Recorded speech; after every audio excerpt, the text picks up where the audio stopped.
Salam sejahtera Malaysia, denyut nadi suara rakyat bergema di channel ini. Jangan lupa tekan butang subscribe, like dan share. Malaysia kita punya, cintai Malaysiaku, kita jaga kita.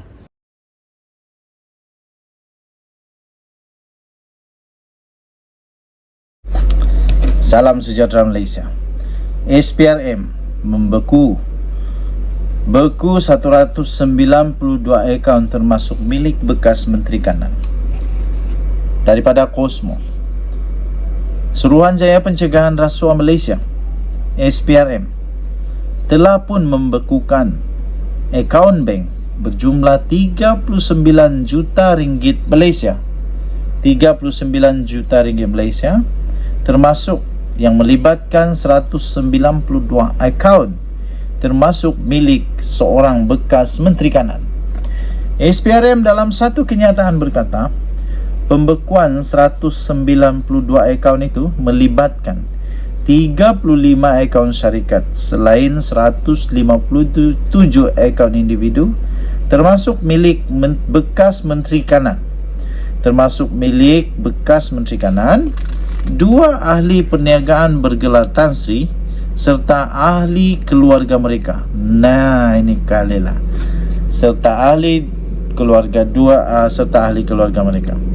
Selain daripada itu, SPRM juga turut merakam kenyataan 2 individu bergelar Tan Sri selain membuat penggeledahan di kediaman serta premis berkaitan melibatkan bekas Menteri Kanan dan ahli perniagaan terbabit kemarin.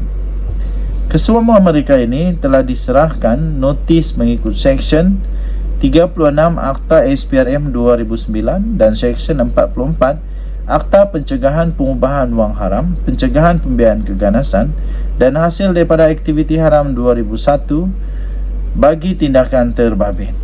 Katanya lagi, susulan daripada itu, beberapa dokumen berkaitan dengan kes itu telah diperolehi oleh pihak SPRM, katanya di sini tadi. Dalam perkembangan yang sama, SPRM berkata, pihaknya juga kini juga sedang giat untuk memperoleh maklumat bagi membantu siasatan berhubung dakwaan penyelewengan dana negara yang berjumlah kira-kira 2.3 bilion. Wow. Pada Mei tahun lalu atau pada Mei lalu, bukan tahun lalu, pada Mei yang lalu, sekarang dah bulan Jun, lupalah. Pada Mei yang lalu, seorang bekas Menteri Kanan dan seorang tokoh perniagaan bergelar Tan Sri telah pun disiasat oleh SPRM berhubung penyelewengan dana negara bernilai lebih 2.3 bilion. Menurut sumber, siasatan itu adalah kesinambungan dan lanjutan daripada pendedahan dokumen sulit oleh International Consortium of Investigative Journalists ICJ berhubung transaksi yang disyaki berlaku di beberapa pusat kewangan di luar pesisir. Tumpuan siasatan adalah berhubung kepada pembelian dan pemilikan saham di sebuah syarikat tersenarai oleh syarikat gergasi negara yang dikatakan didalangi oleh bekas Menteri Kanan itu. Difahamkan transaksi pembelian dan pemilikan saham itu dipercayai menjadi punca kepada kemerosotan ekonomi negara serta kejatuhan kepada mata wang pada penghujung tahun 1990-an. Katanya ia diseleweng demi untuk kepentingan individu-individu terbabit untuk diselamatkan atau yang dikenali sebagai bailout daripada mengalami kerugian yang lebih teruk. Jelasnya lagi, Denyut Nadi Suara Rakyat bergema di channel ini. Jangan lupa untuk tekan butang subscribe, like dan share. Malaysia kita punya, cinta Malaysia, kita jaga kita. Bye-bye. Salam sejahtera Malaysia, Denyut Nadi Suara Rakyat bergema di channel ini. Akhirnya, Ismail Sabri Yaakob, bekas Perdana Menteri, mengumumkan rahsia sebenar punca kekalahan Barisan Nasional yang teruk pada pilihan raya yang lalu. Harus diingat, kekalahan itu ketika beliau menjadi Perdana Menteri pada waktu itu. Dan beliau Perdana Menteri yang paling didesak untuk membubarkan parlimen dengan alasan boleh menang, akhirnya kalah teruk.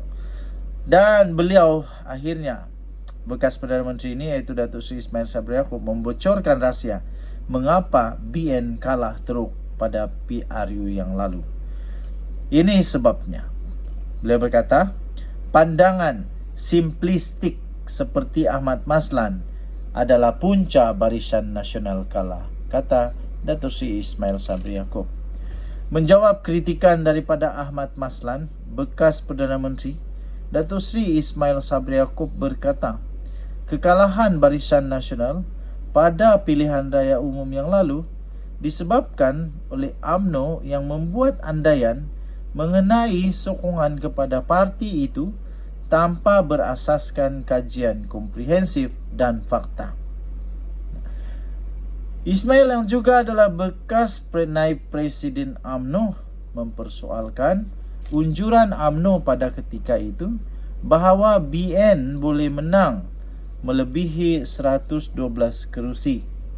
Hakikatnya, pandangan yang simplistik, tanpa fakta dan tanpa statistik oleh bekas Setiausaha Agung UMNO, iaitu Ahmad Maslan, seperti inilah yang menyebabkan BN kalah dalam PRU 15, kata Ismail Sabri Yaakob.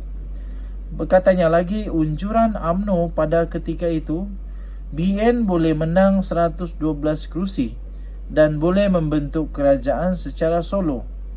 Soalnya, apakah ada kajian sikap secara komprehensif telah dilakukan sebelum membuat unjuran tersebut? Kerana akhirnya BN kini hanya tinggal 30 kerusi sahaja di Dewan Rakyat. Namun kerana yakin menang tanpa fakta, akhirnya BN kecundang dalam PRU 15, katanya dalam satu kenyataan pada hari ini. Semalam, Ahmad Maslan yang juga ahli Majlis Kerja Tertinggi MKT UMNO berkata, masa yang tepat adalah faktor yang penting dalam politik bagi membolehkan parti itu mencapai kemenangan dalam pilihan raya. Ahmad Maslan memberi bayangan nasib UMNO mungkin tidak seteruk sekarang jika pihak Putrajaya patuh kepada kehendak parti supaya PRU diadakan tidak lama selepas pilihan raya negeri PRN di Melaka serta Johor diadakan. Ia dipercayai merujuk kepada sekumpulan pemimpin UMNO yang berada dalam kerajaan pada ketika itu yang diketuai oleh Ismail Sabri Yaakob. Ismail Sabri pada ketika itu menjadi salah seorang daripada naib Presiden UMNO. Mengulas lanjut, Ismail Sabri berkata, sebagai Perdana Menteri pada ketika itu, dia mendapat laporan daripada pelbagai agensi yang menunjukkan suasana pada ketika itu BN masih tidak mampu untuk menang. Katanya PRN tidak boleh dijadikan sebagai indikator untuk menentukan kejayaan BN dalam PRU kerana keadaan politik negara amat dinamik. PRN dan PRU adalah dua perkara yang amat berbeza, katanya. PRN lebih tertumpu kepada isu negeri, khususnya prestasi kerajaan yang mentadbir negeri pada ketika itu. PRU melibatkan isu nasional. Apatah lagi, persepsi terhadap BN secara keseluruhan masih tidak baik pada ketika itu. Jadi katanya, inilah punca sebenar kekalahan BN. Kerana mempunyai bekas Setiausaha Agung UMNO yang hanya sekadar boleh membuat andaian mudah berlandaskan logik akalnya sahaja tanpa mempunyai statistik sokongan peringkat persekutuan kepada Barisan Nasional, katanya. Denyut nadi suara rakyat bergema di channel ini. Jangan lupa tekan butang subscribe, like dan share. Bye-bye.